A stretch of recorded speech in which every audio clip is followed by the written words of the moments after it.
Assalamualaikum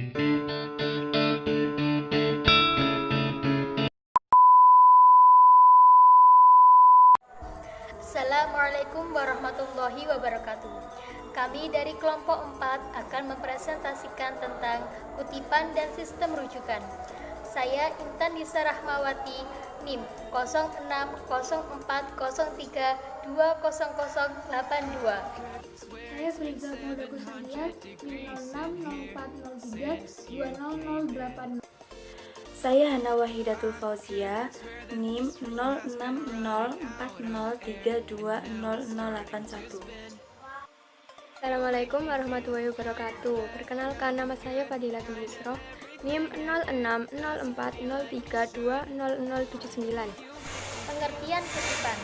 Kutipan adalah pinjaman sebuah kalimat ataupun pendapat dari seseorang pengarang atau seseorang, baik berupa tulisan dalam buku, kamus, ensiklopedia, artikel, laporan, majalah, koran, surat kabar, atau bentuk tulisan lainnya, maupun dalam bentuk lisan, misalnya media elektronika seperti TV, radio, internet, dan lain sebagainya.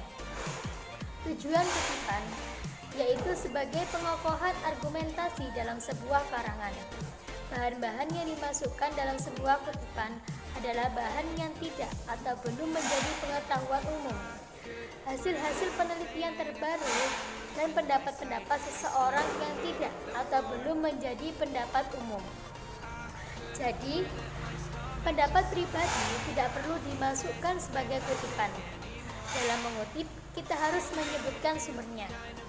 Hal itu dimasukkan sebagai pernyataan penghormatan kepada seorang yang pendapatnya dikutip dan sebagai pembuktian akan kebenaran kutipan tersebut. Menurut pendapat pasti, kutipan merupakan sebuah pengambilan konsep atau pendapat dari orang lain sebagaimana yang tertulis dalam karya tulisnya.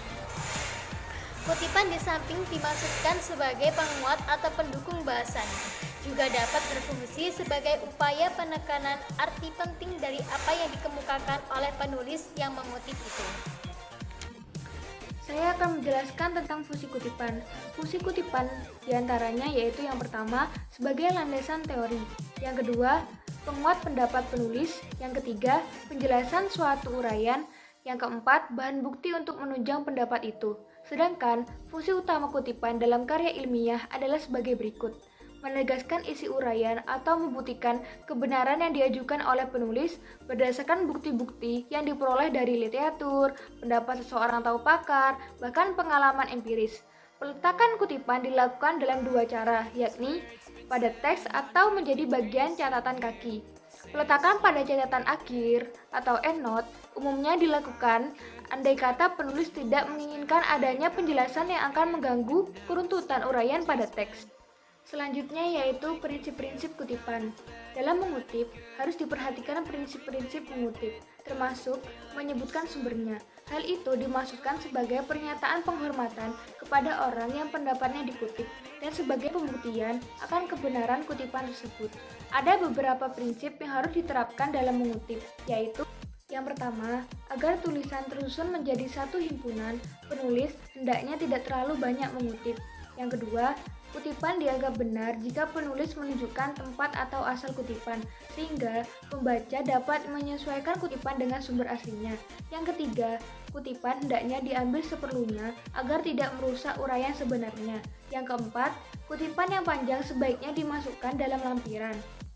Yang keempat, menghilangkan bagian kutipan diperkenankan dengan syarat bahwa penghilangan bagian itu tidak menyebabkan perubahan makna.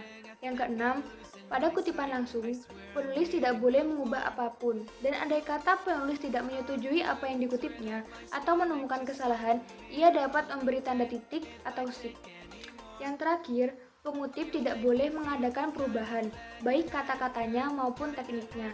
Bila penulis terpaksa harus membuat perubahan atau tambahan, maka kata-kata tambahan itu harus dicetak lain, seperti tebal, miring, atau renggang, dan diberi catatan kaki yang menyatakan bahwa huruf yang dicetak lain itu adalah dari penulis, bukan teks asli. Jenis kutipan. Kutipan langsung.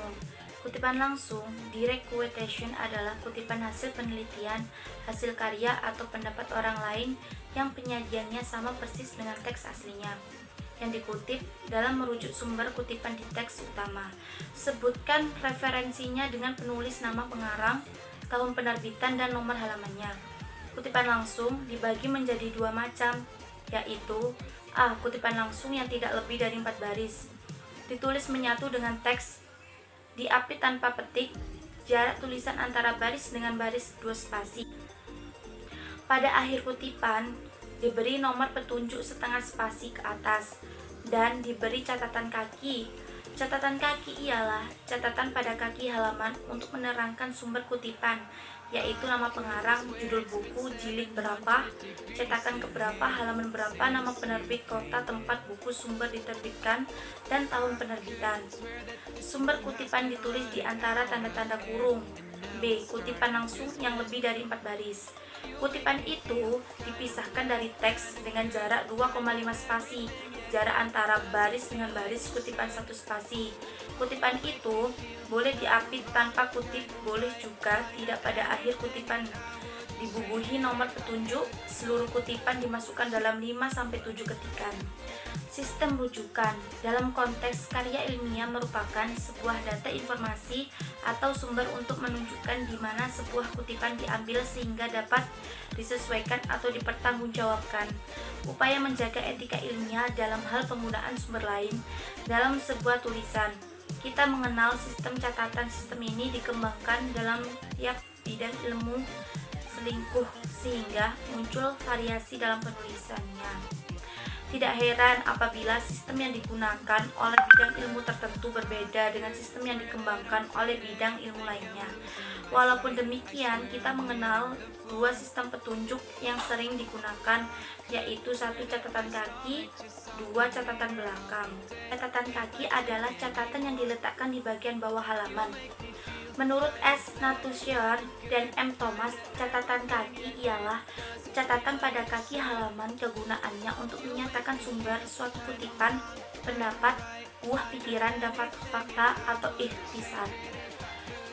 Dapat juga berisi komentar mengenai suatu hal yang dikemukakan dalam teks. Sistem catatan dapat dibagi dalam 2 jenis, referensi dan informasi tambahan. Yang dimaksud dengan referensi adalah data semua sumber yang dijadikan rujukan dengan ditandai oleh angka. Informasi tambahan pada sistem catatan digunakan apabila penulis memandang perlu menjelaskan sebuah istilah, menjelaskan bagian dari uraian tertentu.